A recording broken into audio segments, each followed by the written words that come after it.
Bonjour, quel plaisir d'être présent dans cette deuxième vidéo. On est toujours en putain de confinement. On se fait de plus en plus chier, il fait de plus en plus beau et on prend de plus en plus de putain de coups de soleil. Je suis actuellement en train de souffrir.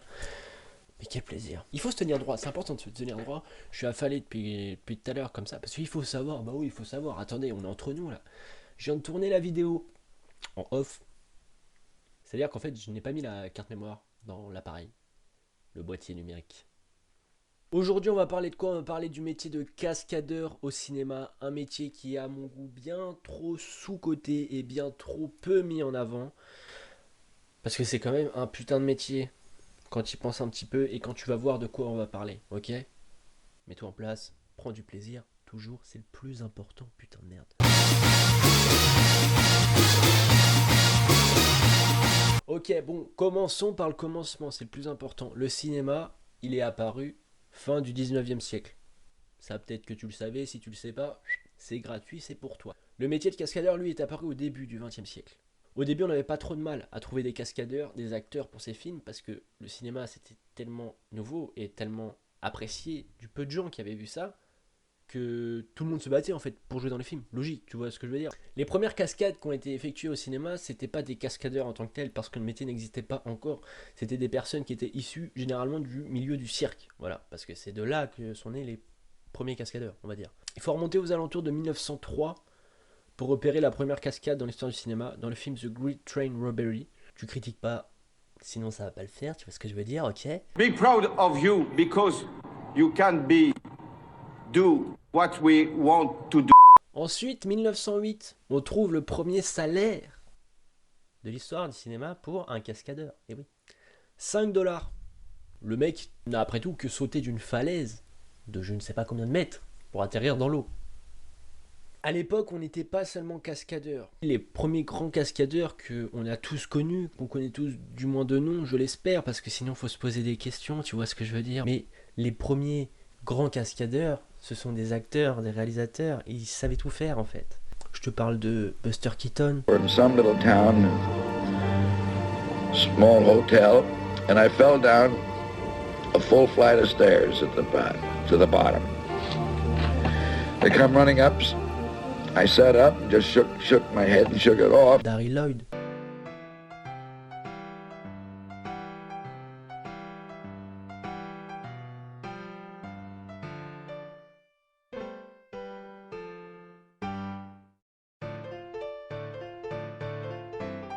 Mais je te parle surtout de Charlie Chaplin.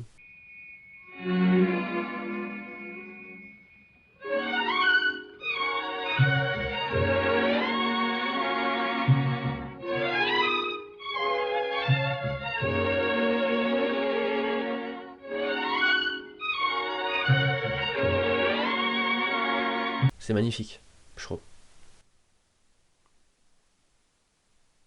Trouve pas?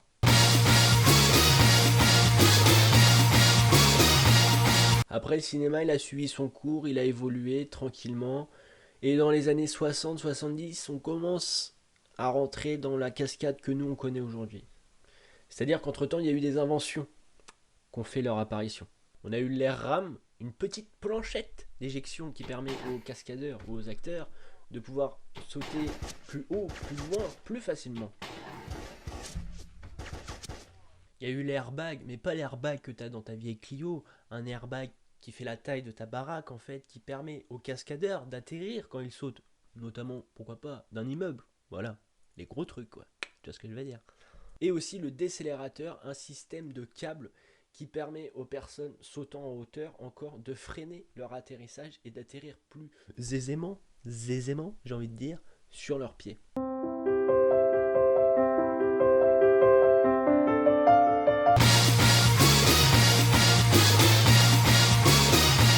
Maintenant, on va un petit peu parler de figure de la cascade parce que c'est intéressant d'en parler quand même. L'un des plus grands cascadeurs du cinéma, ça reste Dar Robinson. Il faisait des cascades exceptionnelles pour son époque, mais surtout incroyables.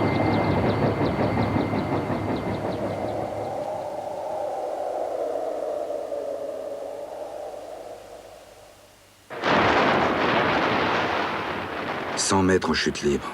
Personne jusque-là ne s'était jeté d'aussi haut volontairement. » Il faut savoir qu'il est décédé lui-même en faisant une cascade. Voilà. Peut-être un destin magnifique pour un cascadeur, je ne sais pas. Mais en tout cas, il n'est plus des nôtres. Et du côté de la France, de l'Hexagone, de la métropole française, on a un petit acteur qui commence à se faire sa place, ouais, on peut le dire, à faire sa place. Surnommé Bébel, Jean-Paul Belmondo, l'un des seuls acteurs français que je sache qui réalisait lui-même ses cascades. Bon, les assurances, elles se tiraient les cheveux, hein, sincèrement. Il réalisait lui-même ses cascades et il avait été formé par un grand homme qui n'est autre que Gilles Delamarre, l'un des grands cascadeurs français. C'est lui qui aura marqué les films d'action français, tu vois ce que je veux dire? Parce que les films d'action français aujourd'hui, c'est un peu limite. Bon, on y reviendra, t'inquiète pas. Cascade dans Peur sur la ville, où il est sur le métro, déjà c'est assez dingue.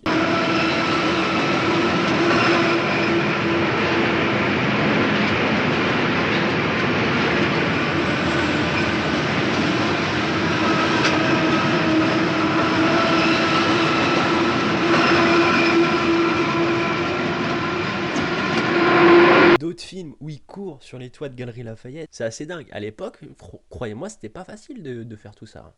Aujourd'hui, il y a peut-être plus d'aide, mais c'est pas évident. C'est pas évident le métier de cascadeur. Et le fameux Gilles Delamarre, qu'on a signalé juste avant, il a formé un autre grand cascadeur qui est encore des nôtres aujourd'hui, voilà, on peut le souligner, qui n'est autre que Rémi Julien. Gilles Delamarre lui a donné sa chance en 1964 dans un film que la plupart des gens ont vu, j'espère, qui n'est autre que Fantomas. Et oui, c'est Rémi Julien qui réalise les cascades de ce film.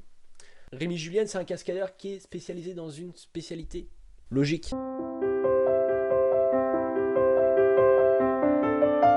Rémi Julien, il était spécialisé dans les cascades mécaniques, c'est-à-dire toutes les cascades où ça nécessite un moteur. Une voiture, une moto, tout ce que tu veux, quoi. Voilà, il faisait des cascades de ouf.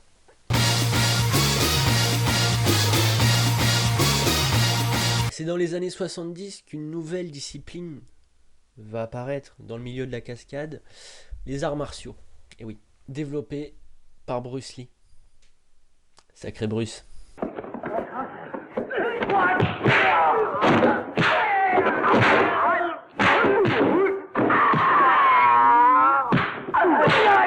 C'était fini les bagarres à coups de poing, les patates de forain, tout ce que tu veux, c'était fini. Maintenant, il y avait de l'art dans le combat.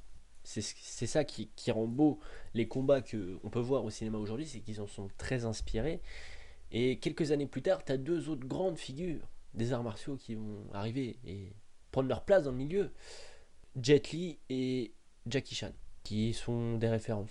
Jackie Chan qui a encore une référence aujourd'hui. Il faut savoir que c'est le cascadeur, acteur cascadeur du moins, qui compte le plus de cascades à réaliser dans toute l'histoire du cinéma.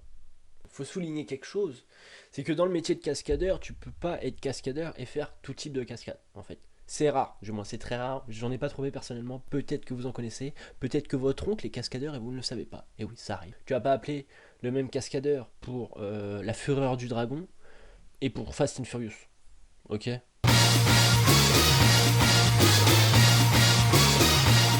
La folie des films d'action au Canada, en Angleterre, aux États-Unis, ça fait prendre en compte aux producteurs une certaine chose, c'est que ces cascadeurs-là, il faut les protéger, il faut les assurer. Tu vois ce que je veux dire? S'il y a un petit risque, s'il y a quelque chose, une petite blessure, ça arrive très souvent même. Mais en France, c'est pas du tout le cas, bah non. On s'en bat les couilles, les cascadeurs, bah ouais, qu'est-ce que tu veux que je te dise? Ils ont choisi leur destinée, s'ils veulent mourir en faisant une pirouette, qu'ils la fassent, voilà. C'est con, c'est très con comme mentalité, sincèrement. Parce que la France, il y a eu les films d'action avec Bébel qui nous ont fait plaisir. Après, on est passé dans un délire un peu chevalier, tu vois ce que je veux dire, hein, des films KPDP, comme on les appelle, où ça se bagarre à l'épée bien aiguisée. Tu verras jamais un Mission Impossible en France, tu vois ce que je veux dire. Le seul qui a été capable de faire ça, c'est Luc Besson. Ouais. Avec Taxi, notamment. Taxi, tout le monde a vu Taxi. Les cascades en voiture et tout, ça demande un gros budget, ça demande des cascadeurs qualifiés. Mais aujourd'hui, les gros films d'action, les réalisateurs français, ils osent pas. Surtout que, tu regardes, on a des super cascadeurs. On parlait de Gilles Delamarre tout à l'heure, on parlait de Rémi Julien. Tout ça, c'est des cascadeurs qui ont une renommée internationale. On a tout le potentiel, en fait, pour faire des grands films d'action. mais on le fait pas. Un putain de paradoxe en fait. C'est un peu ce qu'on te dit depuis que t'es en primaire, tu vois ce que je veux dire? A les capacités de faire mais ne fait pas. Et bah le cinéma français c'est un peu pareil, tu vois. Il a la capacité de faire des films du même niveau que les films américains, il en branle pas une.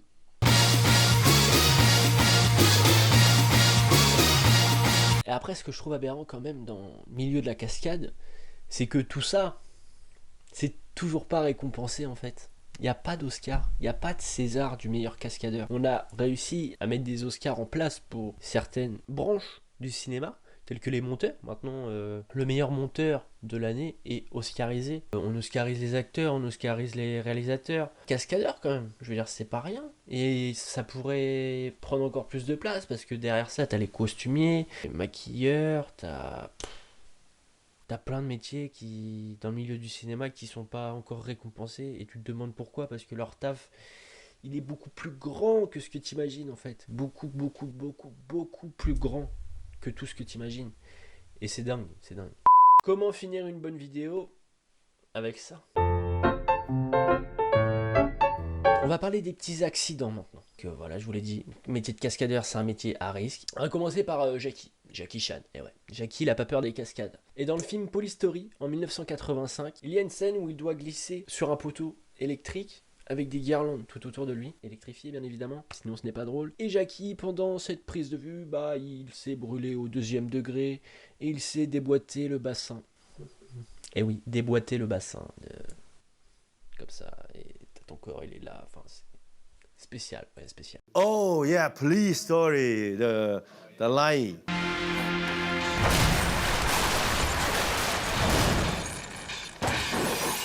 Too long, the story. I was sick, I get injection.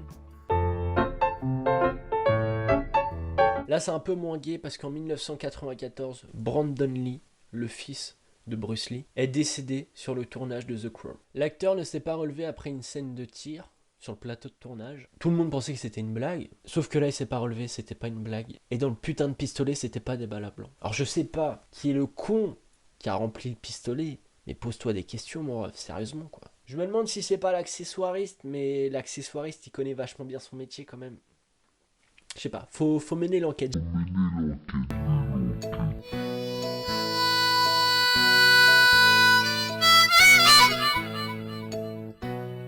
Il faut savoir en plus que le tournage du film ça a été une vraie tragédie parce qu'il y a eu 4 autres putains d'accidents sur le tournage. Je sais pas si tu te rends compte, c'est énorme quand même. Pour un tournage, autant d'accidents et en plus de ça, un décès.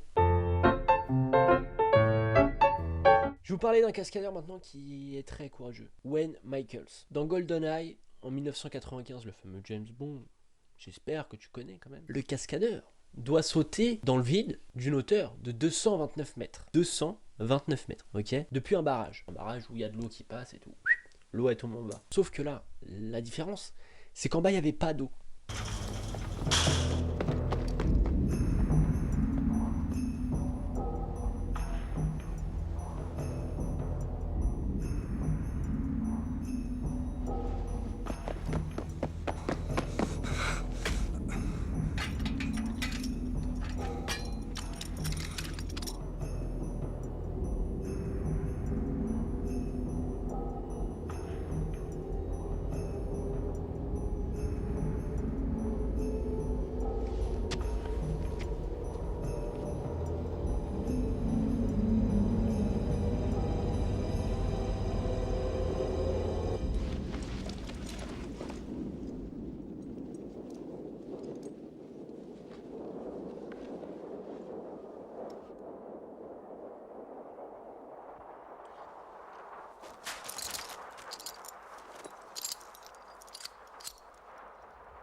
Et on finit encore avec une petite anecdote et encore un James Bond en 1974 dans L'homme au pistolet d'or. À un certain moment, James Bond monte en voiture sur un pont cassé en deux et effectue une cascade parfaite de 360 degrés et réatterrit tranquillement pour continuer sa route.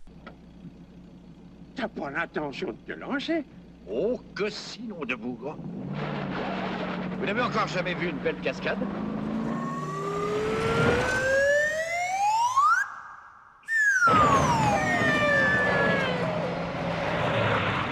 Sauf que cette cascade, elle a été calculée au millimètre près. Au millimètre près. Par un mathématicien. Et oui, par un mathématicien. Parce qu'ils ont appelé un mathématicien les préparateurs de la cascade parce qu'ils n'étaient pas sûrs d'eux. Sincèrement, ils n'étaient pas sûrs d'eux. Et le cascadeur qui était dans la voiture, bah voilà, il voulait le maintenir en vie. Assez logique, assez logique. Fin de cette deuxième vidéo, quel plaisir encore, bien évidemment, mais quel putain de plaisir.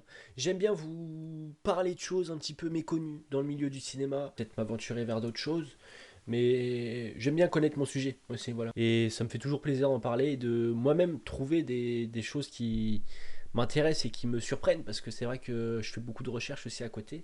Donc voilà, en attendant, qu'est-ce que je vais vous dire? Je vais vous dire, bah, je sais pas, occupez-vous, quoi, putain de merde, faites quelque chose, faites quelque chose. Amusez-vous, soyez toujours autant créatifs et puis on reviendra prochainement, voilà, avec des vidéos que je n'ai toujours pas tournées et dont je n'ai toujours pas l'idée. J'aimerais essayer quelque chose, je verrai ce que ça donne. Au revoir. C'est bien, Neil, super pour l'appareil photo, génial. Je te remercie. Il est foutu, c'est pas grave, hein.